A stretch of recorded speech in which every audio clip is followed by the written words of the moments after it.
On nous a toujours dit, fais des études, trouve un CDI stable pour pouvoir te payer des bonnes vacances. Mais aujourd'hui, est-ce encore le meilleur plan? Quelle est la solution entre la stabilité et la potentielle prospérité? L'un peut rendre stable et plus serein, l'autre plus riche et épanoui, mais plus stressé. Salut, c'est Willy, on se retrouve pour un nouvel épisode de podcast. Challenge pour celui-ci de plus articuler parce qu'on m'a dit que j'articulais pas assez à chaque fois. Je vais essayer de faire du mieux que je peux, même si je vais carrément oublier. Bref. Du coup, dans ce nouvel épisode de podcast, on va parler de l'entrepreneuriat, de travailler pour soi, d'être son propre patron. Et dans la racine du mot entrepreneuriat, quand tu tapes sur internet, l'entrepreneuriat c'est quelqu'un qui entreprend, quelqu'un qui fait des choses. Donc ça nous aide pas trop, mais pour moi l'entrepreneuriat c'est quelqu'un qui va mener ses propres projets, qui va créer ses propres rêves en fait. Et pour cet épisode, je suis assez inspiré parce que je suis quelqu'un qui a tendance à beaucoup taffer et carrément mon podcast parle de ça. Donc voilà. Du coup, pour commencer, j'ai dit que l'entrepreneuriat, c'était quelqu'un qui entreprend. Moi, je trouve ça triste qu'en fait, on nous pousse dans un schéma qui, petit à petit, commence à partir, mais dans un schéma où finis le lycée, tu vas en études supérieures, ensuite tu trouves un CDI stable et tu fais des enfants, tu as un partenaire, puis tu meurs. Et je trouve que c'est super triste, mais petit à petit, j'ai l'impression que ce modèle commence à partir un petit peu et qu'on tend de plus en plus.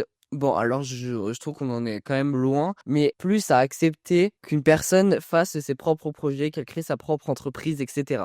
En plus, je trouve qu'actuellement, c'est plus simple que ce que ça devait être à l'époque pour se former sur Internet. Il y a des milliers de formations, il y en a plein. Il y en a forcément une qui te correspond dans le domaine que tu veux, alors qu'à l'époque, c'était plus réservé aux personnes qui avaient plus d'argent, ou alors fallait avoir du temps, habiter dans la bonne ville, etc. Maintenant, il y en a plein en ligne pour faire ce que tu veux. Et j'imagine qu'il y a bien des formations pour apprendre à créer une entreprise. Par exemple, je trouve que pour le montage vidéo, le seul prix, la seule dépense nécessaire réellement est l'ordinateur. Oui, je pourrais ajouter le prix des logiciels, etc. Mais on sait très bien qu'au début, on craque tout le temps. Moi aussi, je faisais partie de cette catégorie-là. Maintenant, c'est bon, j'ai des logiciels Lego. La BAC peut retourner à son commissariat. Bref. Un truc qu'on parle pas souvent en entrepreneuriat, c'est qu'en fait, c'est vraiment allier 14 milliards de métiers en même temps. Je sais qu'à l'époque, j'avais fait une liste de tout ce que ça représentait pour moi, de ce que je faisais actuellement sur les réseaux, etc. Mais encore, le montage, c'est pas mon seul secteur, on va dire. Mais j'allie vraiment beaucoup, beaucoup de casquettes à la fois.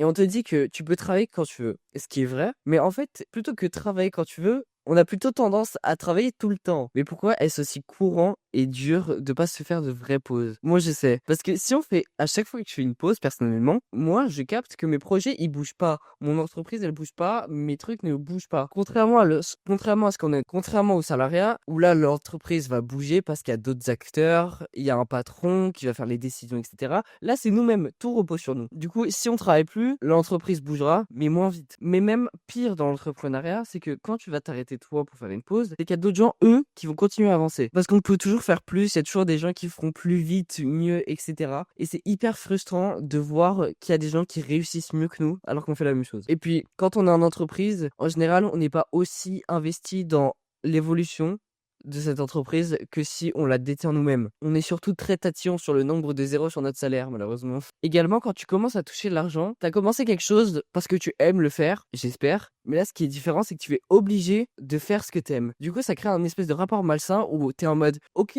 j'aime bien faire ça, mais maintenant t'as une pression où si tu ne fais pas ce que tu aimes là, tu vas perdre des choses. Pour mon exemple personnel, par exemple, j'ai un Buy Me Coffee qui fonctionne par abonnement. Ce Buy Me Coffee, je te laisse en description et je donne mes conseils pour le montage et l'entrepreneuriat de manière générale.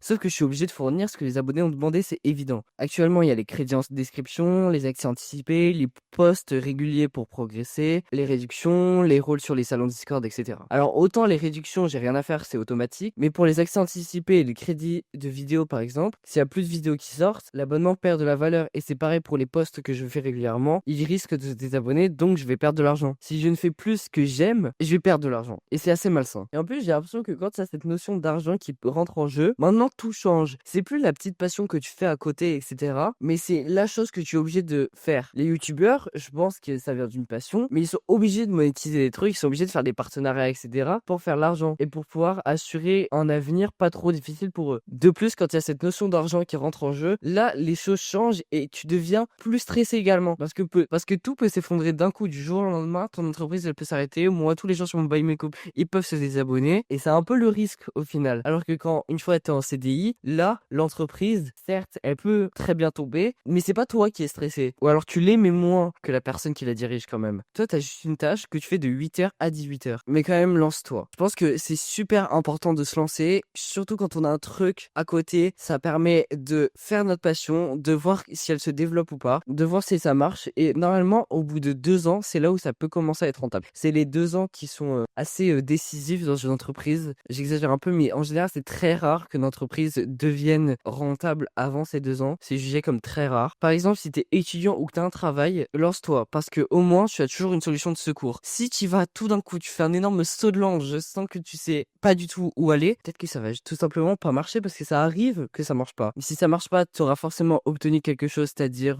une leçon dans le pire des cas, ou alors des connaissances, des contacts, des trucs, des machins. Mais quand même, pour éviter que ça crache dès le début et que tu perds tout, essaye de faire ça avec un truc stable à côté parce que sinon c'est trop risqué. L'entrepreneuriat, c'est du risque de base. Mais tout plaquer pour faire quelque chose qui peut potentiellement pas marcher, c'est limite se suicider. Cependant, je trouve que l'entrepreneuriat, c'est très bien parce que tu peux faire tout ce que tu veux. C'est toi qui gères parce que tout est un peu à toi au final. C'est pourquoi lance-toi si t'as envie de faire des trucs. N'attends pas d'être à la moitié de ton livre de ta vie et te dire mais pourquoi j'ai suivi le passage de la société? Pourquoi j'ai pas tenté ci? Pourquoi j'ai pas tenté d'ouvrir mon entreprise? Pourquoi j'ai pas tenté de faire ma boulangerie?